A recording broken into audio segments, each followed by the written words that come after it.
মুসাফা করার সময় ঝুঁকিয়ে যাওয়া।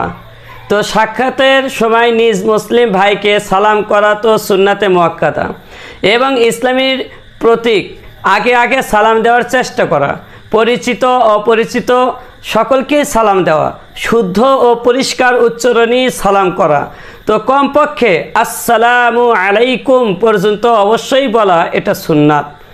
তো সালামের পর আরেকটি আমল হলো মুসাফাহা, তো যা মুস্তাহাব পর্যায়ের একটি আমল।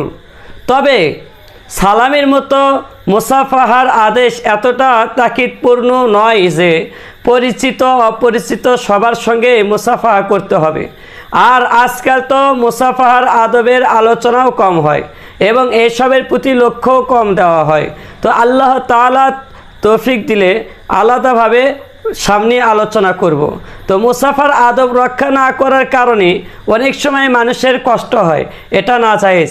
এই মুহূর্তে যে রসুম সম্পর্কে আমি আলোচনা করতে চাচ্ছি, এটা হলো অনেককে দেখা যায় কোনো বুজুর্গ বা বড় ব্যক্তির সঙ্গে মুসাফাহা করার সময় কিছুটা ঝুঁকে যায়, অথচ কারো সামনে মাথা বা ঘাড় ঝোঁকানোর অনুমতি কোরআন হাদিসে নেই, শরীয়ত বিধানে নেই। কোনো ভাইয়ের সঙ্গে সাক্ষাৎ হলে কি মুসাফা করব, এই প্রশ্নের উত্তরে রাসূল সাল্লাল্লাহু আলাইহি ওয়াসাল্লাম ইরশাদ করেন, হ্যাঁ মুসাফাহা করো। এরপর জিজ্ঞেস করা হলো, তার সামনে কি ঝুঁকতে পারি? রাসূলুল্লাহ সাল্লাল্লাহু আলাইহি ওয়াসাল্লাম বললেন, না, ঝোঁকা যাবে না।